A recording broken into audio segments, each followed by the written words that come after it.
Hello everyone, Fatima Zakaria here. Today I want to explain the new Nigerian tax reform in a very simple way. You might have heard people talking about it. Some are confused, some are worried, but don't worry. I will explain it, and after this video, you will be able to explain to someone else, even if they wake you up from sleep. Let me start with a simple explanation. Imagine Nigeria is a very big house. All of us are living in this house. To run this house, we need money. Money for roads, hospitals, schools, and everything. Where does this money come from? From taxes.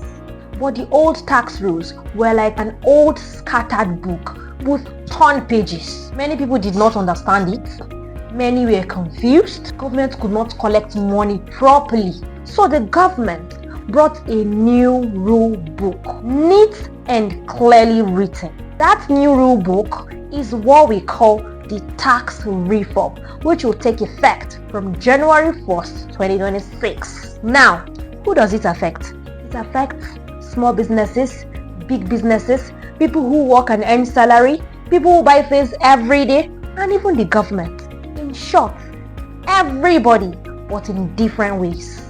Now, this is very important, especially for market women, POS operators, barbers, carpenters, fashion designers, anybody doing small business.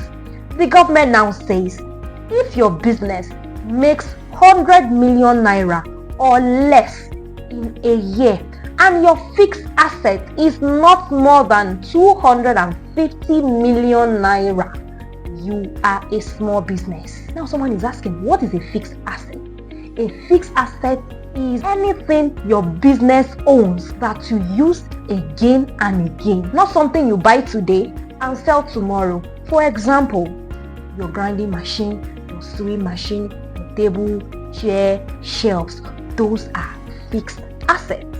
This means small businesses get zero company tax, zero capital gain tax, no development levy. Now let me explain with examples. If Mama Aisha sells tomatoes and makes 5 million naira in a year, she will pay zero company tax. If Kunle runs a barbing salon and expands but still earns less than 100 million naira in a year, he pays zero. If Abdul opens a POS shop and grows gradually, no company tax. This is to help small businesses grow and breathe. Somebody say breathe. Good. Now, for big companies, oil companies, big factories, big supermarkets, banks, their own tax will increase. Why? Because they are the ones making billions. They can afford it. There is now something called development levy, 4% of their profit. You don't need to worry about this if your business is small. This is for big businesses. Now, you know that extra money we pay on top of goods and services, that is VAT, value added tax. Before it was confusing, now it is simpler. Many things are now zero VAT. Zero VAT means you don't pay tax on them. Examples: food, rice, beans, yam, etc. Transportation, school fees, hospital services, books, and basic household items. Before, if you buy rice for 10,000 naira, maybe you would pay extra VAT. Now, if you buy rice for 10,000 naira, you pay 10,000 naira, no extra. But if you buy perfume or phone, you may still see VAT. With the tax reform, businesses can now get back some money. How? Before, if you buy something for your business, like a freezer, generator, or sewing machine, and you paid VAT, you could not recover the money easily. Now, the new law says businesses can get back the VAT they paid on things they use for business. For example, if Amaka runs a shop and buys a fridge for 200,000 naira, she pays VAT, maybe 10,000 naira on it. Before, that money was gone. Now, you can claim it back later.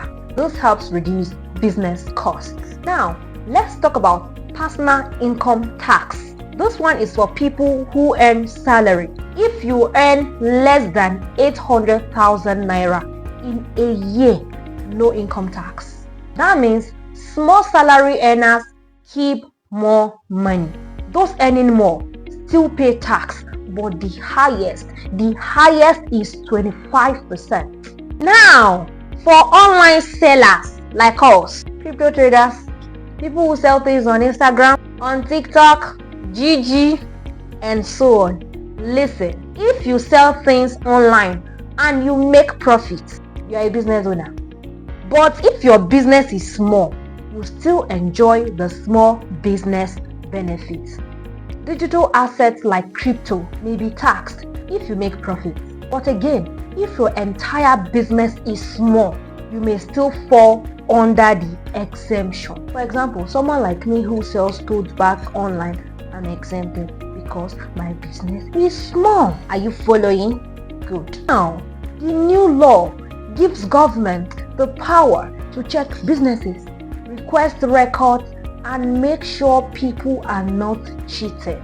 But don't panic, they also added protection for taxpayers. That means your information is confidential. Government must tell you before auditing. You have right to complain, you have right to appeal, and you can ask for clarification before paying. It's like both sides now play by clear rules. Now, what does all of this mean for you?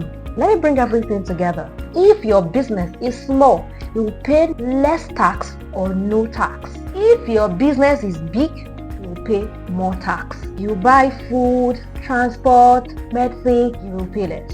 If you buy luxury items, you may still pay VAT. If you earn small salary, no income tax. If you earn higher, tax continues normally. The whole idea is make life simple for small businesses, make the tax system clear, make sure big companies pay their share, reduce confusion, and help Nigeria raise money properly. Thanks for watching. If this explanation makes sense to you and you want me to explain another part of the tax reform, just let me know. Remember, taxes are not meant to punish us. They help build the country, but the rules must be clear. And now you understand the new rules.